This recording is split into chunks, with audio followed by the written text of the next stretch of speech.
Jokaisen asukkaan on tiedettävä, miten tulipalo voi syttyä. Tulipalo voi syttyä esimerkiksi savukkeesta, kynttilästä, päälle unohtuneesta liedestä tai vanhasta televisiosta. Jos tulipalo syttyy, on osattava toimia oikein ja nopeasti. Lain mukaan asunnossa pitää olla palovaroitin.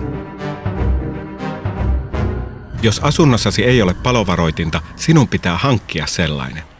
Voit ostaa palovaroittimen tavaratalosta, marketista, rautakaupasta tai sähkötarvikeliikkeestä.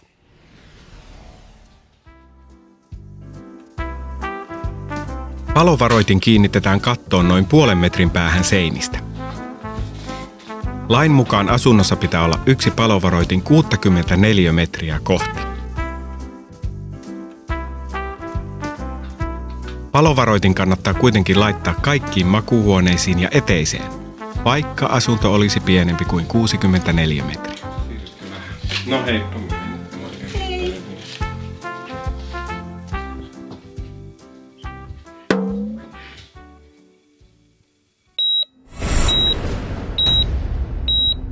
Kun palovaroitin havaitsee savua, se alkaa piipata kimeästi ennen kuin itse haistat mitään. Varoittimen ansiosta sinulla on enemmän aikaa pelastautua kuin ilman varoitinta. Palovaroitin toimii paristoilla. Vaihda paristot noin kerran vuodessa. Tiedät paristojen olevan loppumassa, kun palovaroitin piippaa harvakseltaan. Palovaroitin on halpa henkivakuutus.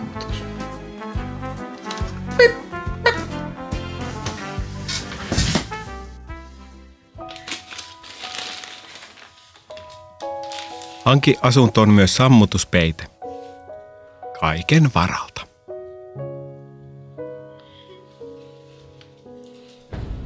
Jos tulipalo syttyy, toimi nopeasti. Jos vaikuttaa siltä, että tulen voi sammuttaa helposti, voit toimia itse. Tuli palaa vain, jos se saa happea. Tuli sammuu, kun siltä loppuu happi. Siksi tulen voi tukahduttaa esimerkiksi sammutuspeitteellä, räsymatolla tai huovalla. Tässä on esimerkkejä tulen sammuttamisesta eri tilanteissa. Jos rasva syttyy palamaan kattilassa, laita kansi kattilan päälle. Silloin tuli ei saa happea ja tukahtuu. Sammuta liesituuletin, ettei tuli saa lisää happea. Vesi ei sammuta rasvapaloa, vaan roiskuttaa palavaa rasvaa ympäriinsä.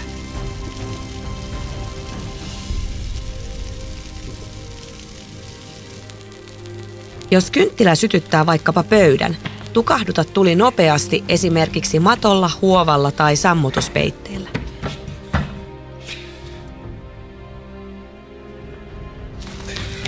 Jos sähkölaite syttyy palamaan, heitä sen päälle sammutuspeite tai jokin muu tukahdutin. Vedä sähköjohto irti seinästä.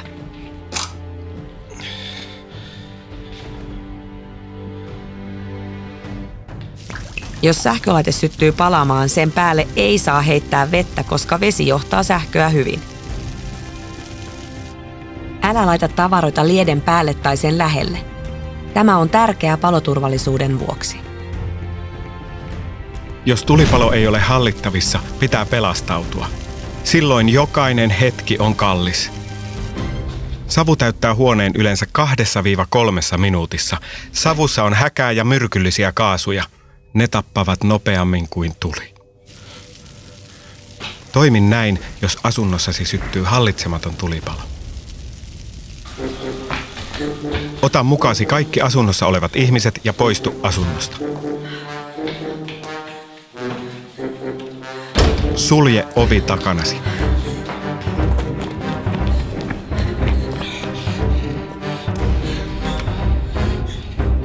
Mene turvalliseen paikkaan ja tee hätäilmoitus numeroon 112.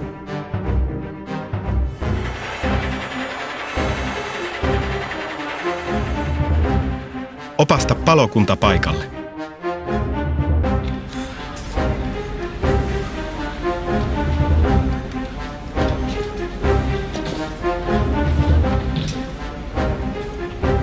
Jos tulipalo on syttynyt naapurissa tai porraskäytävässä, älä lähde savuiseen porraskäytävään.